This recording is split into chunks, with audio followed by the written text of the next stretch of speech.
My name is Adam Rincon, and today I'm doing role playing assignment 1 for sales management. Question 1.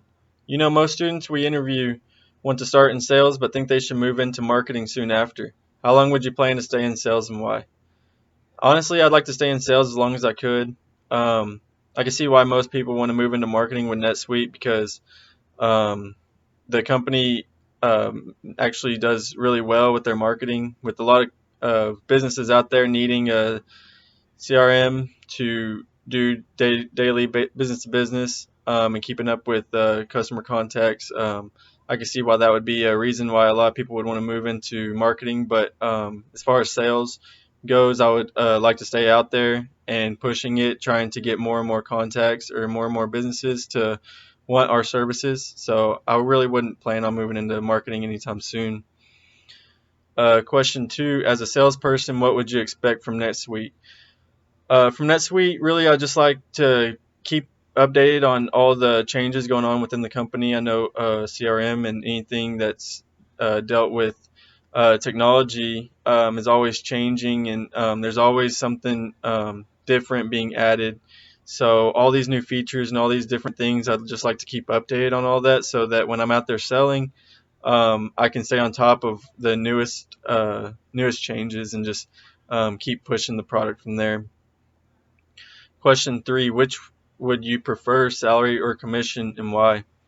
From NetSuite, I would honestly just like salary because with the salary um, incentive year round, I would know that I would be taken care of by the company. Commission isn't something that I'd want to be pushed, especially with this product. I know that it can get pretty expensive, and I know with customer renewals and everything that commission probably would be a better option. But for me, in my position, I would just want a salary. Question 4. Tell me about a situation where you were selling something, an idea or anything, and they weren't buying. What did you do? What did that work or fail to work? A situation when I was trying to sell something was, for instance, when I was trying to make a sale on some boxes to a pretzel company.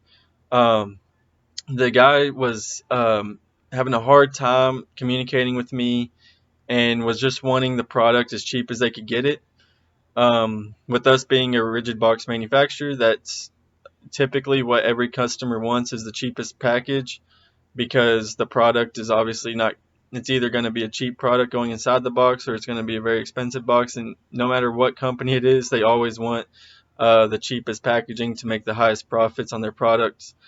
um, this guy's pretzels were selling for around $12.99, and he wasn't willing to pay more than $1 for a box, and I couldn't get the product any the box any lower, especially with the low quantities that he was wanting. So what we did was I just kind of sat back and wait. I said, I mean, if you can find them somewhere cheaper and you can get it done, that's all great. I want you to find a supplier for your boxes, and I want you to do well out there. But as far as the moment, I mean, I have to be able to pay the bills, and doing this box for less than $1 is just not going to do that for me. I'm not going to be making any money. Well, he went out 2 or 3 weeks later. I guess he had talked to a couple other rigid box manufacturers, and no one was willing to do the box for less than $1 or even cheaper than what I was wanting to do the box for.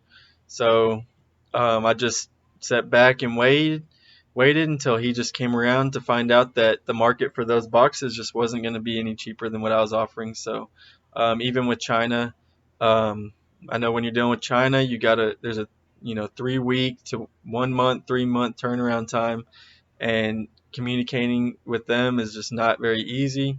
So me and his communication was pretty well. I followed up maybe once in between just to see how things were going with it, but I think me sitting back and staying out of it, just letting him know what my price was, um, that I was not willing to change that price just for him, especially with the quantity.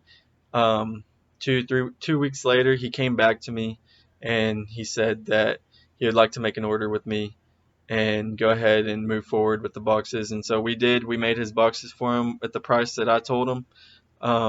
And I think me sitting back, kind of letting him do his research, had him come around to knowing that I was going to be the best option, especially when it came to customer service. So that's one situation I can tell you about.